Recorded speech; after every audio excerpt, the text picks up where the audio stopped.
I'm Lisa Kramer, President of Sales Talk Technologies. Sales Talk is a sales execution tool that increases the performance, effectiveness, and insights among sellers, coaches, and message creators through on-demand sales messaging, digital tracking, and one-to-one prospect campaigns. I'll be your moderator for today's panel discussion. And just a little housekeeping before we get started. This webinar will last approximately 1 hour. Should you have any technical difficulties during the session, use the help section at the top of the control panel to access GoToWebinar's online support. We will be asking our panelists questions throughout the webinar, so please post your questions as you think of them throughout the session. Don't just wait till the end, and use the questions section on your control panel as well.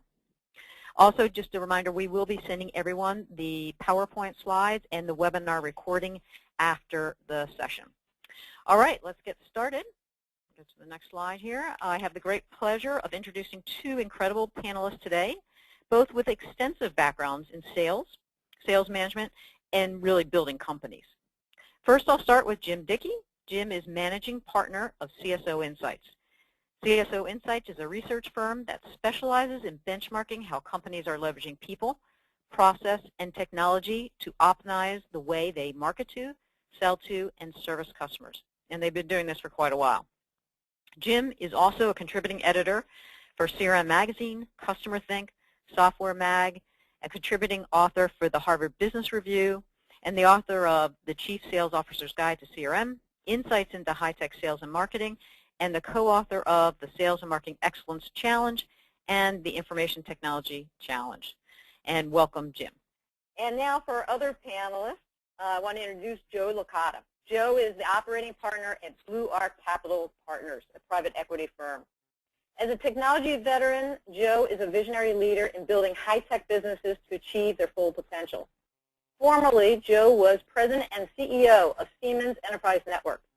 Additionally, he has served as president and CEO of SER Solutions, a global contact center and analytics software company, which was acquired in 2009. With a 30-year track record of creating customer-centric value, he is considered a thought leader in the area of sales execution. Welcome, Joe. Hey, Lisa. Hi, Jim. Great to be with you guys. Thank you. Thank you guys both. All right, we're ready to get started for the good stuff. All right, today we're going to ask both Jim and Joe to not only give us their views on each of these topics below, but more importantly, why these challenges exist and what we can be doing to overcome them in our own companies. The first item we'll be discussing is the #1 inhibitor to sales success, being able to communicate value and competitive differentiation. Secondly, we'll explore why the minority of our reps are generating the majority of our revenue. Third, we'll discuss the multitude of challenges associated with sales processes and how do we get reps to follow them and adopt them. And then finally, Jim and Joe will talk about and address the challenges around getting a return for all those training dollars that we're spending. So with that, we'll get started. Now, Jim, you shared this chart with me and the numbers on it, and quite frankly, it blew me away.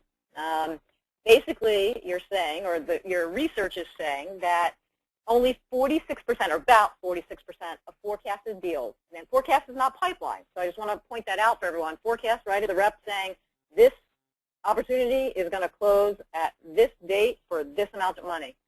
And so, you know, obviously all the challenges that we're talking about today are going to factor into, to me, this failure overall. But if you could have a quick comment and just tell us what you're seeing out there about this. Well, Lisa, you know, this is data from our 2014 Sales Management Optimization Study, which we just published on April 15th. So it's fresh data, and again, this is 1,400 companies. So to really put this in perspective, I was speaking at the Sales 2.0 conference in San Francisco yesterday, and one of the things that I brought up was that I said, you know, you compare that 45.9% win rate to the odds of winning at the craps tables in Vegas, which is 49.3%. That's really a shocking comparison. I mean, you know, that shouldn't be a sales management discussion. That's got to be a boardroom level discussion, because 96% of the companies we surveyed said they raised their revenue targets for this year. And so we're going to have to figure out a way to sell a lot more effectively if we're going to hit those higher numbers with this low of a win rate. So the issue is either we have to do a better job or go out to Vegas and play craps. make some money there, right? One or the other. That is incredible, stunning numbers. Okay, so with that as our backdrop with everyone, that's the difference between the forecast and pipeline. I know there were some early questions about that. I want to turn it over to Joe. So I want to talk about challenge number one. And Joe, if you can kick us off here and talk about the number one inhibitor of sales success is communicating value and provide competitive differentiation. And, you know, I want to know from your perspective, why is this an issue for companies and how is it affecting them? Yeah, good. So first off, I'd have to say that I agree with this statistic, and more so that if there was just one that I could solve in the business, just could fix one only, it would do this one, because I think if you fix this, it kind of it handles and solves a lot of other challenges. But I'll give you some perspective. If you look at the stats here, it's not only customers that are saying that they've got an issue with it. There's, CSOs are saying that there's an issue as well. And so I can only speak from my vantage point, and I'll say that when I've had to tackle this issue, and every company you walk into, whether you're walking in as a new guy or gal, or whether you're that first 100 days, this is something that we go look at. And if you ask 100 reps in the same company to position value or how they would do it, what my feedback has been is that you probably get about 80 different answers. And I think therein lies kind of the problem. It's at the end of the day, we all know that there's only a handful of differentiating points of value that'll move the needle. We don't need 80 of them, we need one. So one part of the message I want to deliver is that we got to have one message here, and that the value perception gap that exists today between buyer and seller is just getting larger and larger. And what I mean by buyer perception gap is that we, whether we're sellers or companies, we've got our perspective of value. We've drunken our own Kool-Aid, and we kind of miss the mark a little bit on what's in the eye of the beholder, which is a customer, and what they see as value and the real pain that they have in their business. And I just see this gap getting wider and wider. And I just ask my teams questions. I say, look, at the end of the day, it's the buyer perception that matters, and can we answer these three questions? One is, why should that customer buy? Why should they buy from me, and why should they buy now? And if we can't answer that, then fundamentally, we've got a little bit of an issue. And so you can have the best strategies in the world, but if your sales force can't communicate your solution as different, better, and worth more, I don't think there's anything that your strategy can do to fix it. And to me, this is an effectiveness issue. And if you solve this, companies will get meaningful lift. So we ask ourselves why. For years we've told reps what to do, right? Follow a process, call high, work your LinkedIn network, sell value to avoid discounting. I think where we failed, and I know for me, and I've got empirical data that I've kind of looked at, is we failed to show them how to do things, and to show them how to do it in a form factor that is convenient, effective, relevant, that ensures consistency with a contextual message or a set of communications at every stage of the cycle. And I think that this problem has been around for a while, and we still haven't solved for it. And so in my view, I focus on how we think. How can I get my sellers and my company to be a solver of customer problems versus a provider of products and services? How do I communicate with them? Do I communicate with them as a solver of problems versus, a set of products? And how do I engage with them? Do I engage with my customers by adding value through helping them or educating them with market data versus my product and technical data? And so, to me, what I've done is found that person or set of people in a company that can speak in buyer terms, that understand that they have the right message at the right stage of the process. And then I record them, and I write, and extract from them all the meaningful information that they can give me, and then I put it in a tool, and I put it in a tool that will allow sellers to convey the message, that one consistent message. It allows them to align pain to unique value, and it allows for flexibility in buyer persona, industries, objections that buyers have. I think we need to provide the how to sellers today to fix this problem. So that's where I'm at with it, Lisa. Yeah, no, that's great. It's very helpful, and I obviously 100% agree, and it's good to hear that. Now, Jim, sorry, the J's. You know, it's tough with both J's. Same issue, Jim. Same challenge. What have you found in you know? Well, this is actually data from our 2014 Sales Performance Optimization Study. This actually came out in January. And this is where we gathered 120 metrics about how are the sales teams performing. And if you really think about our sales professionals, you know, these are the people that are our voice out to the customer base. You know, one of the things is that they've got to be able to communicate those messages that the judges talked about. And when you take a look here, when we surveyed, again, 1,400 companies, and we said, how good are you at communicating value, which is going to make or break the deal in terms of, you know, getting the CFO to say, okay, let's go ahead with the purchase now. Only 9.2% of the companies say, hey, that's a core competency for us. We really exceed expectations at that. Versus if you take a look at differentiation, a little bit better, you know, I'm going to be able to, you know, differentiate us versus the competition. But again, a core competency of only 15.1%. And I totally agree with Joe is that we've got to have one consistent message. But our study also found that that's a harder problem than you think, because it's one consistent message per stakeholder. And what we asked as part of the study, we said, you know, in order to get to yes, how many decision makers are ultimately involved in that final decision? And the number came in this year a little bit north of 4. So I know we got a lot of people from different industries on here today, but let's take a look at something we might be able to relate to. Is let's say that we were a salesperson for a CRM company like Salesforce.com or Oracle or SAP or Microsoft.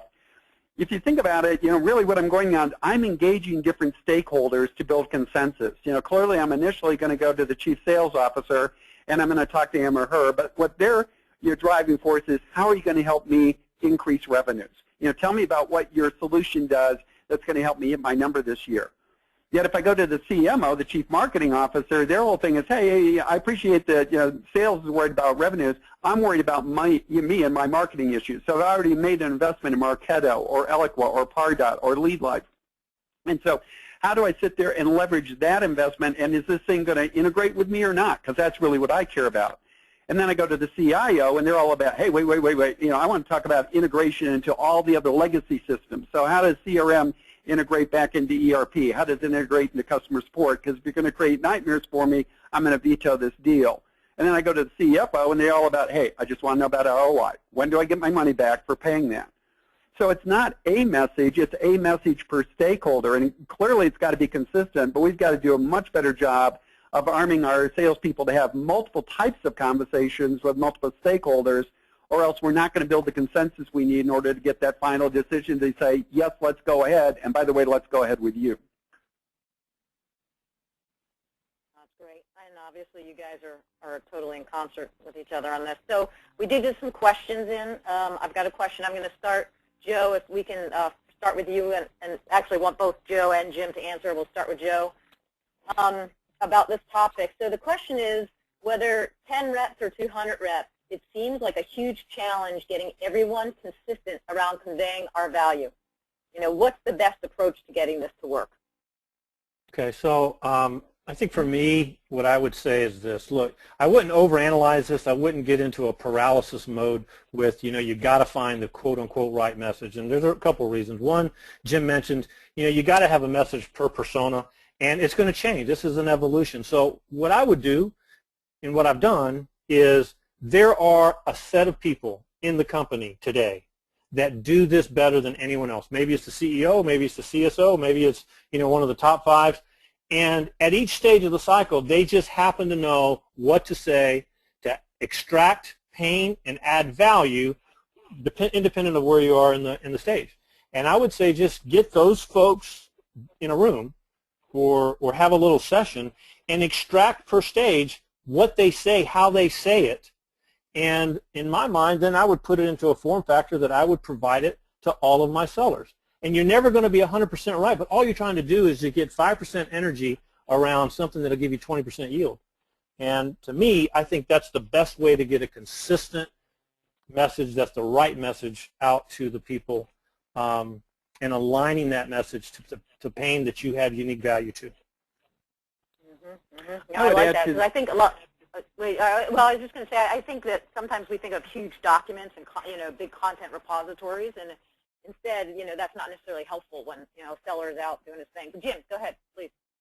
Well, Liz, I would add to that. Joe's talking about. The answers to most sales challenges exist within our company if we would just go out and tap into them. But we can also get a lot of insights by just going out and asking existing customers too. After the fact, we do sell cycle reviews all the time. We should be doing buy cycle reviews much more often. In terms of, why did you buy? What was it about it? How are you going to be using it? What difference is it making?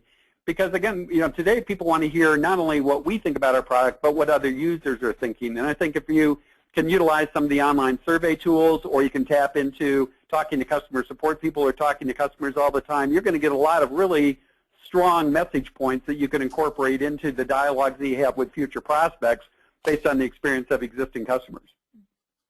No, great point. So internal, key stakeholders internally, and then customers survey. Excellent.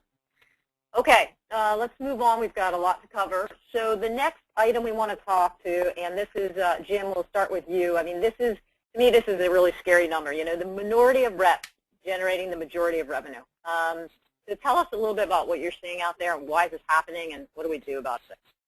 I was trying to remember the person's name, but I was listening to, talk radio when I was driving over to work out the club this last weekend. One of the guys was on the phone. He goes, 80% of your revenues come from the top 20% of your reps.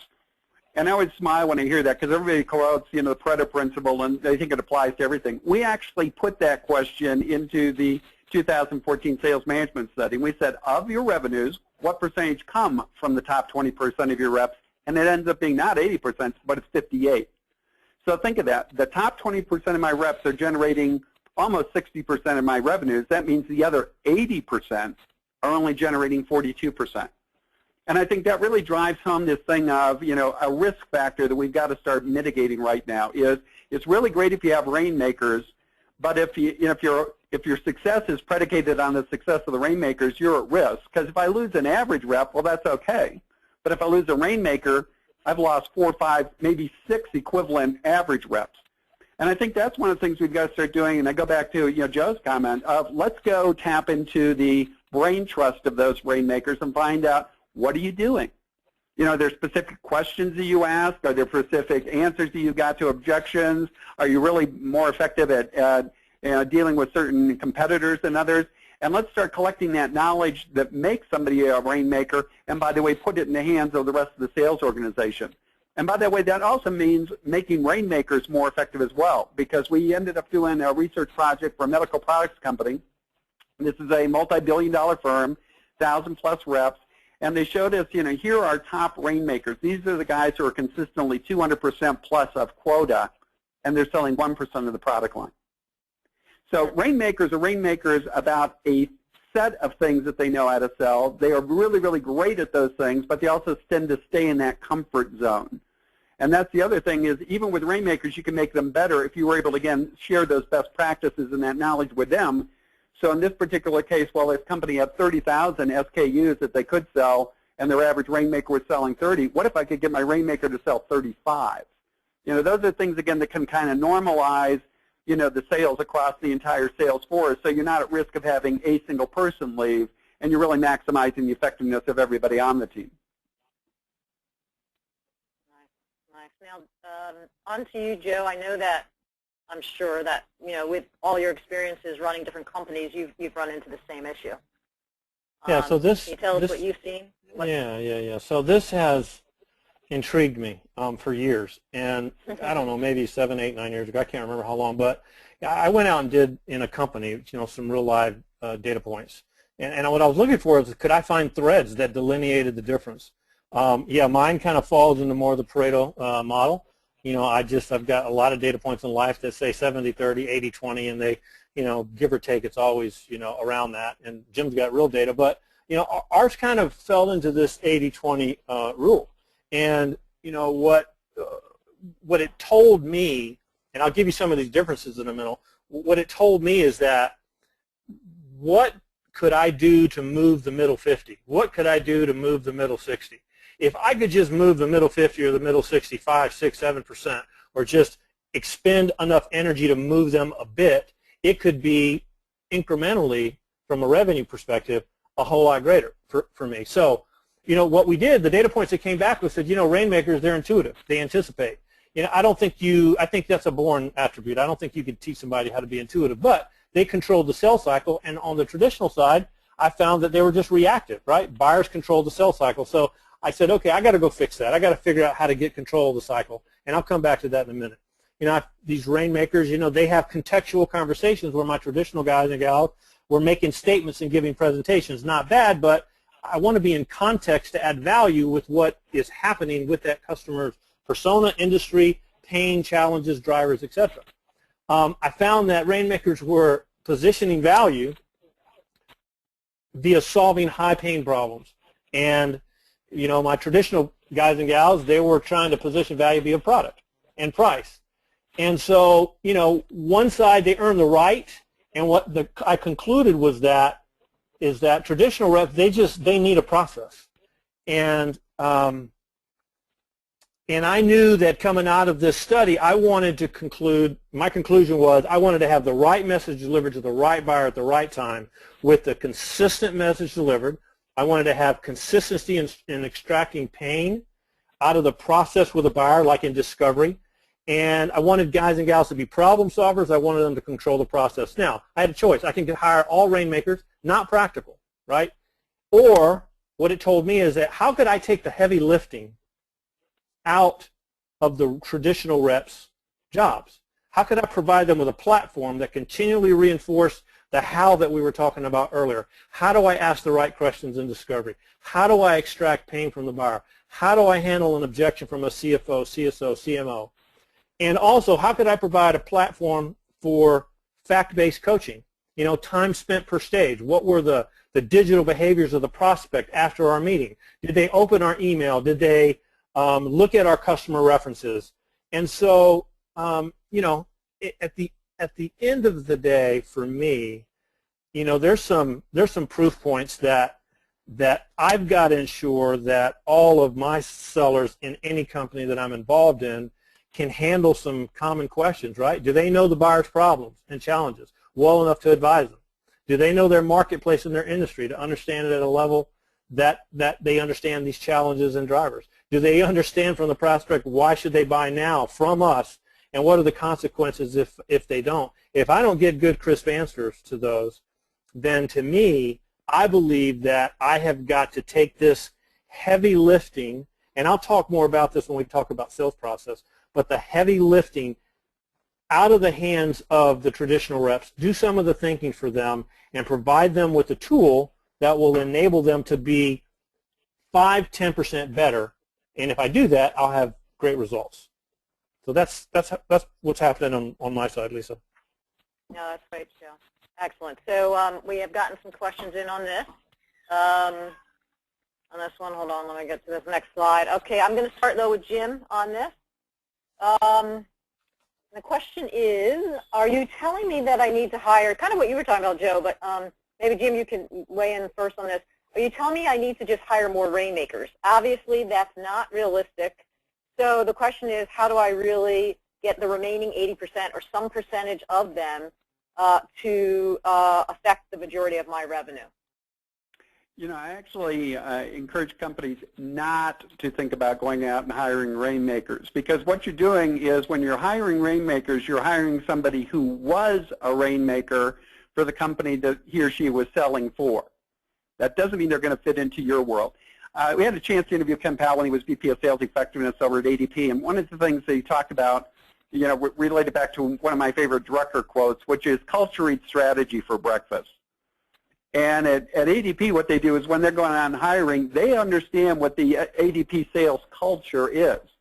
And you got to think about, what does that mean for your organization? Are you, entrepreneurial in your sales organization? Do you want everybody to be part of a team? Is using technology an option, or is it a requirement? Do you have a formalized sales process? Do you let guys do their own thing?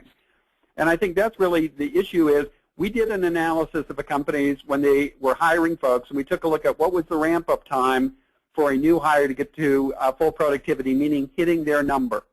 And it ended up across the last 2 years that they did it, ended up being 10.5 months. When we took a look at rainmakers versus non-rainmakers, in terms of they had identified candidates as really high potential, guys who were going to ramp up really, really great, the average was 10.5 months. So when you're bringing somebody, if you go out, you're going to pay extra money for a rainmaker, and they may or may not fit into your culture. So I absolutely don't encourage you to do that.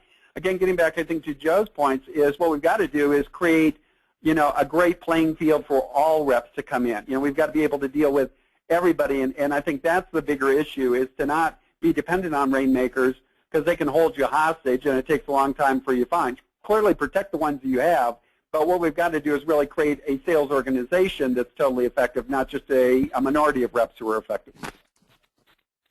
Okay, Joe, do you want to elaborate some more on the point as well? Yeah, I'll be quick. I think there's three things. One is, if you look at the 2080, you look at the attributes of both sides. If you kind of believe that you got anybody that's fallen, or the majority are fallen in that category, which I've been involved in a lot of companies, and they're all about the same.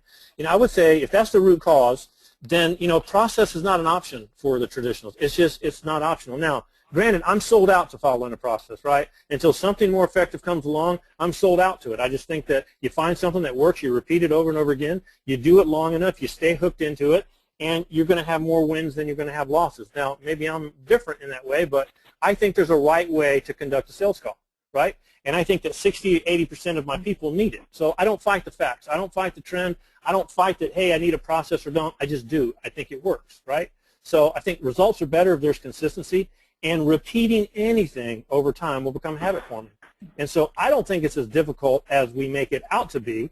And if you take the thinking out of the equation, the heavy lifting thinking out of the equation with an enabling tool or technology, templates, scripts, alerts, coaching, actionable insights, all of those things, I think you help those traditional reps enhance their effectiveness 5–10%. You'd be surprised at the numbers that you'll deliver as a result of it. Excellent. Great. Thank you. Let's go on. So you kind of brought up sales process, and this is a big one for a lot of people. And I'll start with Joe on this.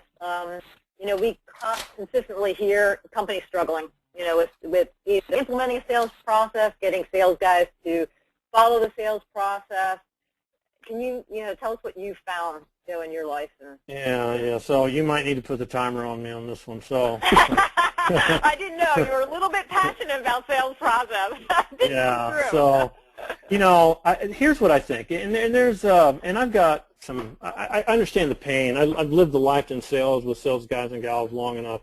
That first off, in my mind, there's a difference between a sales process and following a process, right? So I see these stats and I go, wow, okay, that's cool. And I know Jim has some other stats, but at the end of the day, I think there are processes in place, right?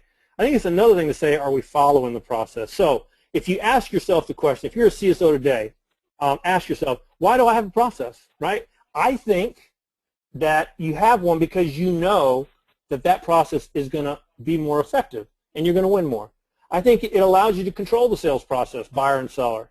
I think it saves you time and money if you have a process. And quite frankly, I believe, just because I've seen it, is that opportunities are won and lost at the front end of the sales process, and not when you're proposing and when you're, at the end of the sales process. So if I don't have a process to engage and set the right, aperture, if you will, of this process up front, then, I think I'm going to lose more. So that process gets us connected, allows us to be relevant, prove yourself valuable, create loyalty along the way. Do I do pre-call planning? Do I leverage the sales intelligence that's out there today to align with pain that a customer has? Am I really doing effective, not just dialogue conversations, but post-call communication with customers? That's how I'm taking control of it, right? Am I doing those things? Do I have a script to know what value means when I have those communications? As a manager, I like to have a way to assess what's working and what's not working. So in my mind, I think the issue CSOs are dealing with is not, do I need a sales process? I think the issue is, are my sellers following it? So let's put this in perspective. So think about a rep's job today, and I'm all about reps and wanting to make them more effective and not necessarily more efficient and give them more time, because I don't know what they'll do with their time if they don't have a good process behind them. But the job today is they're daunting, right? They're challenged, and it's changed in the last 5 or 10 years. So you think about, they got to have domain knowledge in their own industry. They got to be an SME on their customer environment. They deal with the most no's out of any person on the planet. Prospects are more knowledgeable today. They must be fluent in conversations, key messages, areas of differentiation, digital attributes, the digital footprint of what a customer is doing, sales intelligence. And so, with that, I think a lot of reps feel out of their comfort zone when you get to certain of the hard steps in a sales process. And back to Jim's point, some have greater skills in one area of the sales process than others.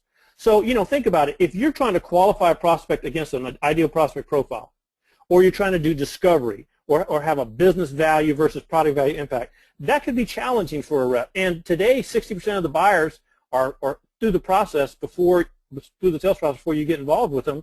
You think about what they want. They call a rep and they go, hey, I know about you. All I want is a demo and your price. And the poor rep says, yeah, you know what? No problem. I'll build a little rapport. I'll give you a demo. I'll give you a price. That is their comfort zone. When the boss is telling them, don't skip a step, extract pain, do a discovery, right? Understand that customer's challenge. And they go, well, that takes time. And I get objections. And that's out of their comfort zone. So net is that, how do I know this? I've been there, right? I've had to deal with it.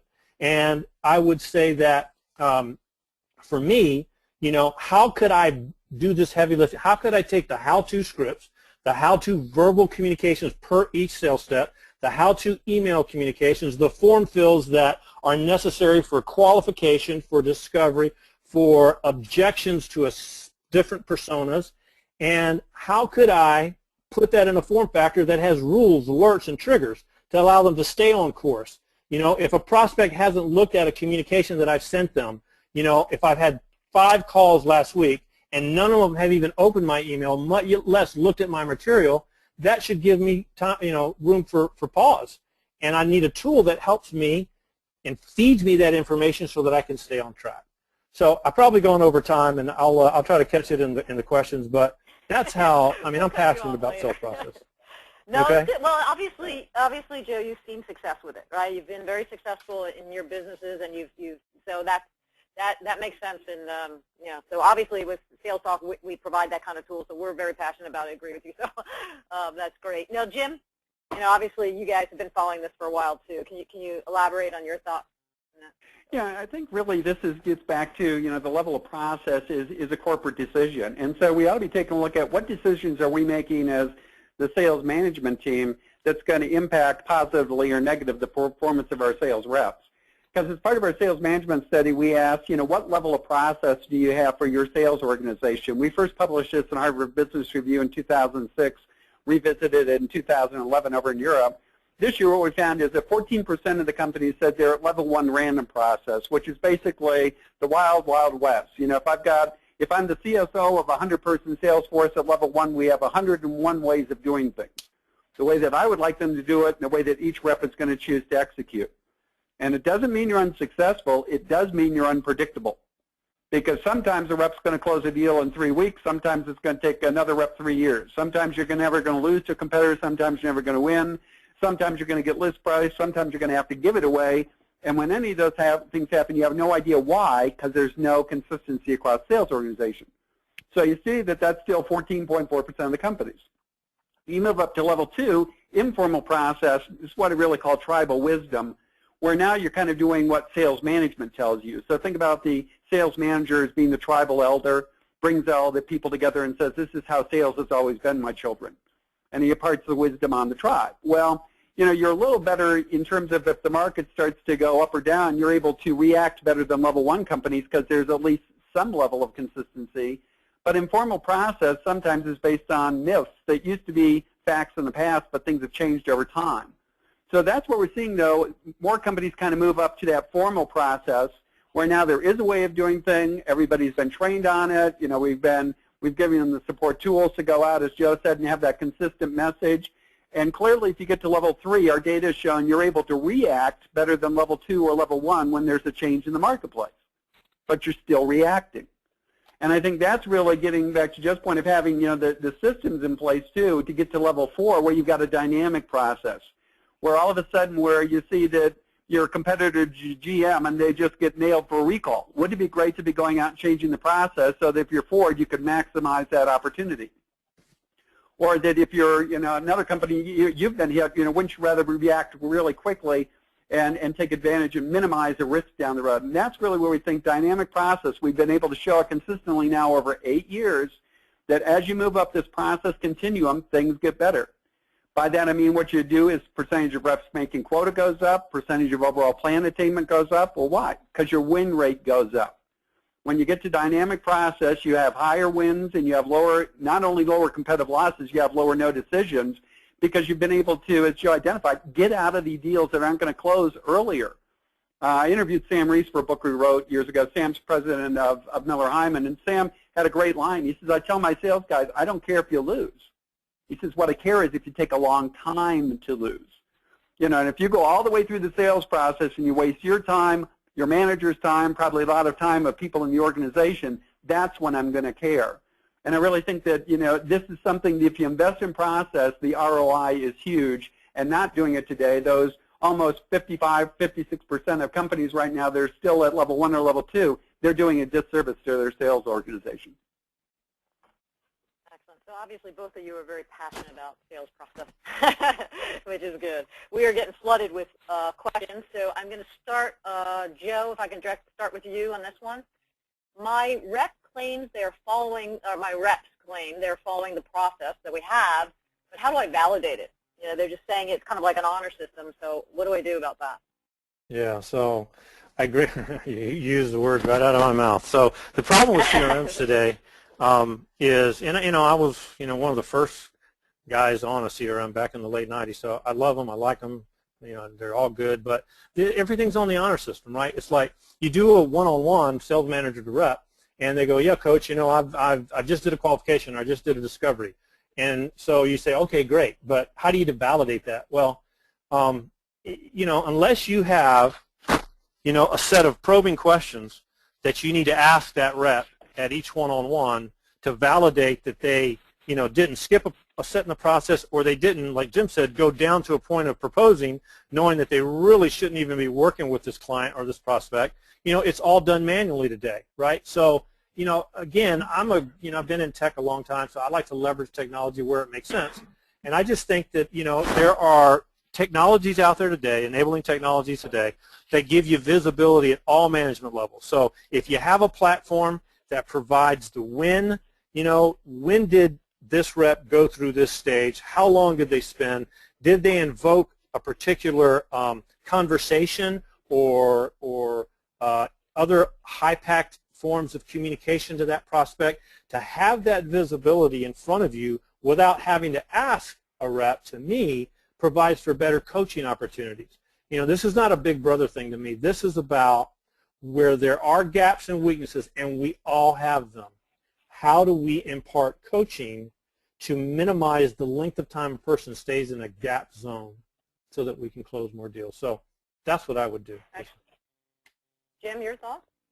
Well, I think that we definitely ought to be validating what reps are doing. I think the other part of the equation, though, and Joe kind of alluded to this a little bit earlier in one of his comments, I wrote it down, is we got to start also validating what the customer's doing. Because the rep can do everything in the sales process except for one thing. They can't legally sign the order for the customer. So somewhere along the line, we also have to be tracking, is the customer along with this? So yeah, I did a needs analysis with the customer. Well, did the customer acknowledge that we identified the right needs? Or yeah, I did a presentation for the customer. Did the customer acknowledge that they understood what the heck we said? Or I sent out a draft of the proposal. Well, did the customer acknowledge that the proposal addresses all the issues that they're going to have to go through in order to get internal approval? So I think there's also that aspect of, again, validating that customer behavior all the way through the process to make sure that the customer is tracking with the rep, and it's not just the rep skipping merrily down the road and the customer's way back at step one going, excuse me, why should we be talking to you guys again? It's that it's got both things have to happen at the same time. Great point. So this next subject we run into, obviously, when we sell sales talk, we run into this challenge all the time with the prospects. And I'll start with Jim on this. Companies are spending millions on training, and yet nothing seems to change. This is not new. So what have you learned, and what should people do to get some kind of ROI from their training dollars? Well, it's interesting that back in January, I ended up speaking at 3 different sales kickoff meetings in 3 different industries for different research clients. So I was talking about, here's what's going on in the world of sales today. And just the amount of energy and resources that was dedicated to this, 2 or 3 day event, depending on the company I was working with, was huge. And so they rolled out everything and said, here is the sales roadmap for this year, vaya con Dios. That'd be great if we lived in a stable ecosystem. Sales is not. One of the things we asked as part of the sales management study was how much change is bombarding our salespeople and from what directions. And as you see here, we just live in a very frail ecosystem. We're constantly impacting our sales team performance by competitive activity. A competitor comes into the marketplace, or they enhance their product lines, or they disappear from the marketplace. How do I adapt, what you told me to do, what you trained me on? Or customer expectations change, or things change in the customer's marketplace. My God, I would hate to be selling into the healthcare space today because nobody knows what's happening in that space. What's going to go on with Obamacare, good, bad, or indifferent, is it's going to change how you sell if you're a medical device salesperson, if you're an insurance salesperson, et cetera. And there's also a whole bunch of change that we inflict on our sales organization in terms of increasing the breadth of our product line, or the complexity of our product line, or introducing new products that they haven't ever sold before. So what we've got to do is get out of training being an event to training being a process. It means, how do I have this happening on an ongoing basis, that as there are changes in the ecosystem that salespeople sell into, we're getting that new knowledge of, here's the just-in-time training, if you will, that you need to be able to go out and execute effectively today based on the marketplace as it exists today, versus saying, you know what, we probably ought to address that next January when we get everybody together. Why don't you put that on the list for the next kickoff meeting? No, why don't we do it on May 8th? Let's do it today. No, excellent point. Excellent point. I mean, all of us in technology see this probably, the rate of change so significant and everything. So, yeah. Go on, Joe. Now, I know, I'm assuming at Siemens, a company that big, you probably spent millions on training. So can you elaborate on what you've seen and what you do about it? Yeah, so I'm a real big proponent of education and learning, and whether it's for sales or others, but I think you got to spend the bucks, and I have. I mean, tens of millions. And what always the challenge for me was not the content or the deliverer or even the modality, whether it was classroom, whether it was e-learning or what have you, but it was retention. I could always just, set your clock that it was hard to go from learning to doing. 60, 90, 120 days later, things were just, people weren't utilizing what was being trained on. So now, and this goes way back in time, so you could say, well, you know what, that's the responsibility of management. And management is responsible for impacting change and behavior, and others will tell you that it's the trainer's responsibility. So the trainer just didn't do a good enough job, with their content. And you know what, both of those may be true or false, but I feel it's the wrong fight. For me, and this just goes back to psychology, psychology will tell you that to make any action a habit, you need to repeat it for a long period of time, 3-4 weeks. And if you stop doing something, you'll work yourself out of that habit. So given that people are running hard, given that management is running hard, given that there's a virtual environment in sales today, given that a sales manager can't be at every street corner with their reps, so to me, my question is, how do you get what are the right behaviors, the right dialogues to have with customers in front of your sellers at every sales call? And to me, if you are able to get that training content, whatever it is, maybe it's, I'm trying to connect or convert an MQL to a real qualified prospect, and I'm having a hard time calling this prospect, and I'm getting their voicemail, and maybe there's just a right message you should deliver or not, or maybe it's in, I don't know, qualification. Whatever it is, whatever you're trained on, if that rep had that information, that dialogue, that conversation, the flexibility to shift on a question that a customer may give you, I think if they had it in front of them, retention would go up because it becomes a way of life. and then you could make it more systematic within your organization. Short of that, and this problem's been around forever, I don't know what else you do.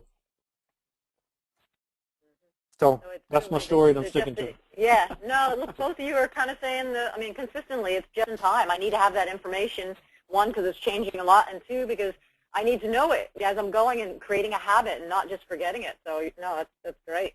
A lot of questions around this. I'm going to save some questions for the end. We'll start, Jim. The question is, I get what you're saying. I do a couple of training courses throughout the year, so they do it, probably once a quarter or whatever. But they're still struggling with retention. So this person's question is about behavior. How do I change my sales rep's behavior to actually start making it a habit, I guess, looking at this stuff and keeping up with it? Yeah, we actually did a mini study last year, about 400 companies, on sales training reinforcement. And what we found was one of the biggest factors that influences whether or not training sticks is sales management. If they're going in and reinforcing and, in fact, enforcing what these skills were, what the concepts were that the reps were trained on, that's what really drives it home. But it's got to be individualized coaching around that thing. And that's where I think things like, the things you're talking about, Lisa, with, sales talks in terms of here's the technology that reps can use to more effectively engage customers. But if reps are using that technology, I, as a sales manager, can go in and start to get insights into, okay, how is Bob doing with what we've taught him versus Sally versus Beth versus George? And to go back in and be able to say that, geez, John was going through this presentation, and when he's actually going through this presentation to a CFO, he seems to get about halfway through it, and then all of a sudden the presentation stalls out. Well, I know then here's an individualized place for me to work with him on that specific thing. What are you saying here? Can we go back through? Can we see what the objections you're running into, et cetera? Versus Sally's doing a great job, but when at the end of the deal, when she's trying to negotiate terms and conditions and she's trying to justify her warranty, I see that when they have that discussion, that's where it kind of falls apart. So I think really, putting technology in place to make, information accessible to reps is great for reps, but it also is going to give managers much more visibility into what each individual member of their team is doing and where they need help and where they need additional coaching. And if you can provide that individualized mentoring and reinforcement, that's really where you're going to be able to drive home those concepts till they become part of the person's average workflow, because you're going to identify where they're having challenges and problems, and you're going to work to smooth those things out so they have more confidence in the overall concepts that you taught them as part of the course. Yeah, no, that's great. We actually got a lot of questions about the role of a sales manager more as a coach, how critical that is to the team. So I think you've answered that as well. Joe, your thoughts on the question about how to change the rep's behavior? Yeah, so I subscribe 100% to what Jim said. I mean, you couldn't have said it any better from a coaching standpoint, and having insights and analytics that are fact-based versus intuition or gut to manage on. I mean, that is so key with anything, right? So I won't answer that, but I will say, and it's kind of, I don't want to be repetitive, but I think training and when you go from learning to doing, there's a transformation in your mind as an individual, as a person, and when you do something, you kind of get it. And I just think unless someone has a better answer, I think that for any trainer that's out there today, or any company out there today that has their own, training, I think you got to get it into those individuals' hands in their workflow at the moment of truth, whether it's a sales call or what have you, and make it, repetitious, make it, repetitive. I think that would, I think that does a lot, to get retention up and to change behaviors. Now, I would put a plug in. I got another company that we're doing, education and gamification and all that, but that's for another day. But maybe the sales trainers out there can call me individually on that. But at any rate, I think with what Jim said and what I said, I think at least those are two call to action items that a company can use. Mm-hmm. Yeah, that's right. So we have a whole bunch of questions I'm going to throw at you guys that come in throughout the session here. They're kind of across the board, but they're all really good. So question, we'll start with Joe since I started with you last time. This one is and people are going to kind of, this person called it a two-tier approach. Basically, it's prospecting, opening opportunities, getting them qualified, and then handing them off to a closer type rep. How do you feel about that kind of process internally? Yeah, so I subscribe to that. I think that you got to figure out what works. We're seeing more and more today from an inside sales perspective, meaning I think over 50% of sellers out there today are kind of inside sales, and then the other 50% are what's considered traditional reps. But I think that it's just a skill set issue, and if you have someone that can really get an MQL to an SQL and really drive the discovery process to a point where when you hand it off to that closer is not just pitching product, but that closer is really extracting the pain that was set up in discovery that has expanded the gap, and consequences are high if that customer does nothing, and then a closer can come in and be a little hard-nosed. The only thing that I would say around that this got to be watchful of is continuity with your buyer. So, you're got a buyer, you're taking them down a process, and then you're switching on them, kind of close to a transaction. And that's the only part that I would just have to figure out. But Yep. Jim, what do you see? I mean, obviously, I'm assuming you're seeing a lot of this kind of, two-tier deal. Well, we're advocating actually 2 tiers for a lot of companies, mainly because of the issues Joe brought up, but also just the predictability aspect for your business. The issue is we've all been in, anybody that's been in sales, we all know what happens when we get to near the end of the quarter. We take a total focus on what are the 3, 4, 5 deals that are going to close now. And so prospecting, dealing with people that are in early stages of the pipeline, that all falls off the wagon because we're trying to close these deals now. And I think that's why having dedicated resources for every major step in the sales process just makes sure that, we're not, closing everything at the end of the pipeline and then all of a sudden we have nothing in the pipeline. And I think that's just kind of a balancing issue that companies have to deal with, and the 2-tiered approach really helps you, normalize that across your organization. Yep, definitely. I'm a big proponent of that as well. Okay, along those lines a little bit, we've had some questions about compensation. So let's say we have that 2-tier kind of structure in the, what are some of the ways people are compensating reps to drive the right behavior? Or is, compensation driving the behavior?